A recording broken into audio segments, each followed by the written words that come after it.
Bom dia, paz do Senhor, irmãos. Escola de família, graças a Deus. Hoje vamos falar de atitudes e comportamentos humanos. Vamos falar da ação e também vamos falar das intenções que ocorrem nas nossas práticas e nosso cotidiano. É muito comum pessoas justificarem seus erros dizendo: mas não era a minha intenção ao falar daquela maneira, não era a minha intenção ferir o seu sentimento. Outros dizem: sim, eu fiz aquilo, mas minha intenção era muito boa. Há aqueles que ficam indignados: mas como? Será que ela ou ele não percebeu que quando eu falei aquilo, minha intenção não era humilhá-lo ou humilhá-la, mas ajudá-lo? Alguns maridos dizem: quando eu a segurei daquela maneira, não tinha a intenção de machucá-la. E assim, muitos maridos e esposas vivem de intenções, porém brigam por causa de suas ações. Então é uma tarefa extremamente difícil para quem ajuda casais, quem faz aconselhamento de casais com problemas, dizer ou até mesmo interpretar para um cônjuge a intenção do outro. Talvez a gente explique assim: olhe, não fique aborrecido com ela. Quando ela falou aquilo, na verdade, sua intenção era dizer isso. Talvez dizer: ele estava nervoso, por isso fez aquilo, mas ele me disse que a sua intenção era dizer que te ama e que precisa de você. É assim que às vezes a gente, como conselheiro, tenta amenizar, né? E outra vez diz: é verdade que que ele tem trabalhado muito, mas sua intenção é dar mais conforto para você. A gente, então, sempre tenta interpretar as intenções de um e de outro, visando amenizar as circunstâncias. Mesmo que sejam verdadeiras e genuínas, nossas intenções não são suficientes para produzir um relacionamento conjugal harmonioso e estável. Boas intenções devem ser acompanhadas de ações que as manifestem. Ou seja, nós, os seres humanos, não lemos as intenções uns dos outros. O que nós percebemos são as ações uns dos outros, não é? Mesma coisa entre os cônjuges. São as ações exteriorizadas que explicitam, que tornam claras as intenções. Então, por exemplo, toda a Bíblia revela que a intenção de Deus é ganhar o homem que criou para si mesmo.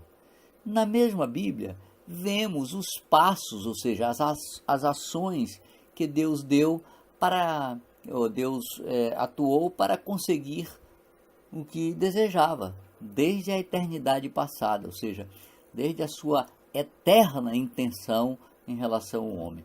Primeiramente, criou o ser humano de uma maneira especial, à sua própria imagem e semelhança. Depois, esse homem foi corrompido pela velha serpente, lá no Éden, e se desviou de Deus e de seu plano. Mas Deus não desistiu do ser humano. Um dia, o Verbo se fez carne, isto é, Deus se fez homem em Cristo Jesus. Homem como nós, com a vida e a natureza humanas, porém sem pecado, como disse Paulo aos Hebreus, capítulo 8, versículo 3. Deus veio a esta terra em Cristo Jesus. Essa terra está corrompida pelo pecado. Viveu aqui como um homem humilde por 33 anos e meio, durante os quais vemos a manifestação do seu amor, misericórdia e graça para com o ser humano, falando com pecadores e perdoando-lhes, consolando os abatidos e curando os enfermos. Até que um dia, demonstrando seu total amor por nós, morreu na cruz em nosso lugar, perdoando-nos de toda a dívida, dando-nos a oportunidade de ter nosso pecado perdoado, e todos os delitos nossos foram encravados na cruz como uma cédula de dívida que foi quitada. Como disse lá o escritor aos Colossenses, que é Paulo, capítulo 2, versículos 13 e 14. O escrito de dívida que era contra nós foi anulado.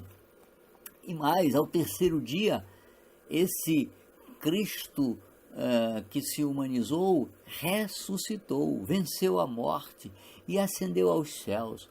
Hoje, como o Espírito que dá vida, como disse Paulo aos Coríntios, 1 Coríntios 15, 45, nos enviou um outro Consolador, e que Deus faz morada em nós. Essa é a finalidade, a finalização dessa história de amor de Deus em busca do homem, resgatando o homem. Então, esse mesmo Deus que demonstrou seu amor por nós, que manifestou-se em Cristo Jesus, esse amor, espera que nós manifestemos sua vida que está em nós, porque mora em nós o Espírito de Deus. Nós devemos manifestar o que há em nós pelas nossas ações. O apóstolo Pedro, aquele que traiu ao Senhor, mas que o amava, aliás, amava o Senhor Jesus talvez como nenhum de nós o amaria. O Senhor lhe perguntou um dia: Simão, filho de João, amas-me mais do que a estes outros? Ele respondeu: sim, Senhor, tu sabes que te amo. E Jesus lhe disse: apacenta os meus cordeiros. É como se o Senhor dissesse: sim, Pedro, eu sei que tu me amas, mas eles aí, os teus colegas, não sabem. Você precisa manifestar esse amor de maneira prática. Como? Apacentando os meus cordeiros, ou seja, cuidando dos filhos, dos que virão, dos que haverão de crer no Evangelho. Então, de modo semelhante, o apóstolo Paulo não apenas tinha a intenção de ganhar as pessoas para Cristo, mas tudo fazia por causa do Evangelho, a ponto de, sendo livre, fazer-se escravo de todos, a fim de ganhar o maior número possível. Então, podemos ver nesse apóstolo Paulo a manifestação de Deus em suas palavras e em suas ações. Seu segredo era fazer tudo no nome do Senhor Jesus, dando por ele sempre graças a Deus, o Pai. Isso demonstra que ele não confiava em si mesmo, mas invocava o nome do Senhor. O apóstolo João também disse: nisso conhecemos o amor, que Cristo deu a sua vida por nós, e devemos dar a nossa vida pelos irmãos. Esse apóstolo João testificou que a vida divina, incriada, eterna, não ficou apenas na intenção, mas se manifestou em carne e habitou entre nós, como ele diz, e vimos a sua glória como a glória do unigênito Filho de Deus, cheio de graça e de verdade. Ou seja, o amor de Deus, o amor eterno de Deus, se manifestou um dia em Cristo Jesus. Ou seja, a intenção de Deus tornou-se ação de Deus em Cristo Jesus. Então, nossa vida matrimonial certamente será muito melhor. Você, marido, esposa, sua vida conjugal será muito melhor se suas intenções forem acompanhadas de ações.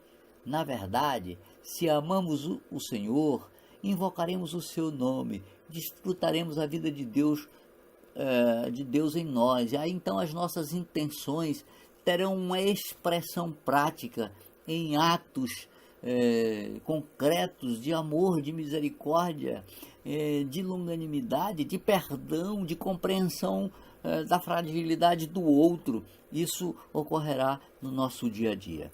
Que Deus te abençoe, que Deus te ajude, que Deus nos dê graça para que vivamos aqui no dia a dia assoberbados de tantas situações, de trabalhos, de preocupações muitas vezes, preocupações familiares e de toda sorte, de toda ordem, mas que as nossas intenções se expressem em ações práticas de amor, de misericórdia, de perdão, de longanimidade e de compreensão mútuas. Em nome do Senhor Jesus. Amém.